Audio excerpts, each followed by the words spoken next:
মই জয়তে ধন্যবাদ জনাইছো। আজি এটা পৰম পবিত্ৰ দিন। আমাৰ বৰ্তমান সময়তে আমাৰ তেনেকুৱা সময় যে আমাৰ এতিয়া অধিৱেশনৰ ঢৌ আমাৰ চাৰিওফালে চলি আছে।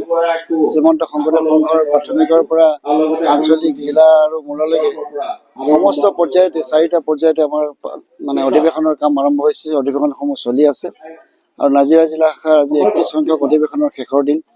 আজি 3 দিনীয়াকৈ অনুষ্ঠিত কৰা এই অনুষ্ঠানৰ আজি শেষৰ দিন হ'ব।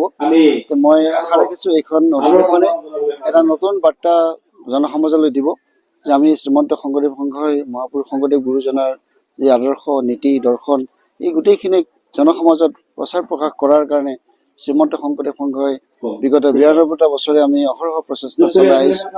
আমি এটা বিৰাট আন্দোলন, আচলতে আমাৰ এটা আধ্যাত্মিক আন্দোলন চলি আছে। খুব শক্তিশালী ৰূপত আমাৰ আধ্যাত্মিক আন্দোলন চলি আছে।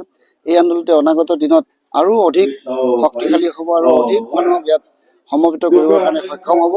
আৰু আমি আশা ৰাখিছো যে মহাপুৰুষ শংকৰদেৱ গুৰুজনাই যি ধৰণে এখন প্ৰকৃত মানুহৰ সমাজ য'ত সুখ আৰু শান্তিৰে ভৰা সমাজ থাকিব, সেই সমাজখন নিৰ্মাণ কৰাৰ কাৰণে 120 বছৰীয়া জীৱনত মহাপুৰুষ শংকৰদেৱ গুৰুজনাই বহুত কামেই কৰি থৈ গৈছে। সেই মহাপুৰুষ শংকৰদেৱ গুৰুজনাই অসমীয়া সমাজখনলৈ যিটো অৱদান দি থৈ গৈছে, সেই অৱদানখিনিক যদি সঁচা অৰ্থতে আমি অসমীয়া মানুহ বুলি নহয়, আমি মানুহ নামৰ জীৱশ্ৰেষ্ঠ এই প্ৰাণীবিধে যদি আমি সঁচা অৰ্থতে মানি লওঁ, আমাৰ বাস্তৱিক জীৱনত যদি আমাৰ এই কথাবোৰ ব্যৱহাৰ কৰোঁ, নিশ্চিতভাৱে আমি এখন সুখ আৰু শান্তিৰে ভৰা সমাজত থাকিব পাৰিম। আৰু আমাৰ অধিৱেশনসমূহে তাকেই সূচাইছে। অধিৱেশনসমূহৰ জৰিয়তে আমি হয় বিভিন্ন মানুহে আমাক কেতিয়াবা সমালোচনা কৰে, বছৰে বছৰে ইমান ডাঙৰ অধিৱেশন পাতে, কিয় ইমান টকা পইচা খৰচ কৰিব লাগে, সেইটো ডাঙৰ কথা নহয়। কিন্তু আমি জনসমাজক এটা ভাল বাৰ্তা দিব পাৰিছোঁ, জনসমাজলৈ আমি মহাপুৰুষ শংকৰদেৱ গুৰুজনাৰ আদৰ্শ আমি প্ৰচাৰ প্ৰকাশ কৰিব পাৰিছোঁ, সেইটো আটাইতকৈ ডাঙৰ কথা।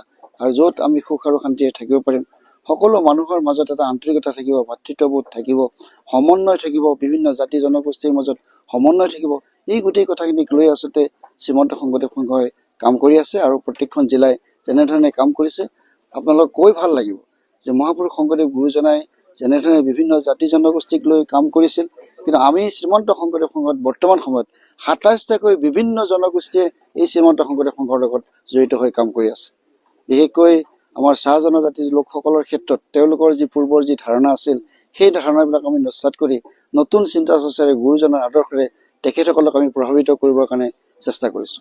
গতিকে আমি সেই ধৰণে আমাৰ ভকতসকলে কাম কৰি আছে, নিৰৱচ্ছিন্নভাৱে আমাৰ ভকতসকলে সেই ধৰণে কাম কৰি আছে, প্ৰচাৰ প্ৰসাৰৰ কাম কৰি আছে।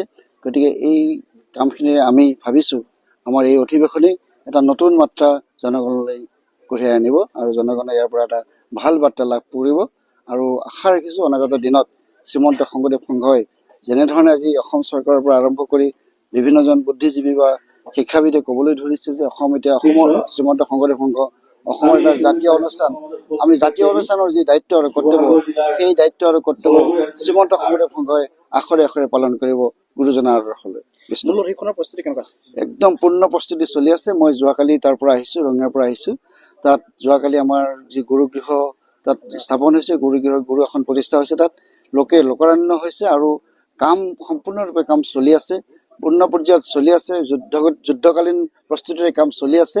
গতিকে মই আশা ৰাখিছোঁ যে আমাৰ মাত্ৰ কেইটামান দিন আছে, এই কেইটামান দিনৰ ভিতৰত আমি 1-2 তাৰিখৰ ভিতৰত, ফেব্ৰুৱাৰী মাহৰ 1-2 তাৰিখৰ ভিতৰত আমি 90তকৈ বেছি শতাংশ আমি কাম সম্পূৰ্ণ কৰিব পাৰিম।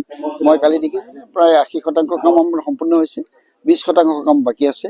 সেই কামখিনি এতিয়া আমাৰ আৰু ভাল লাগিছে যে আমাৰ বিভিন্ন জিলাৰ পৰা, ওচৰ চুবুৰীয়া বিভিন্ন জিলাৰ পৰা ভকতসকল গৈ তাত সহায় আৰু সাৰথি কৰি আছে, কাম বন কৰি আছে।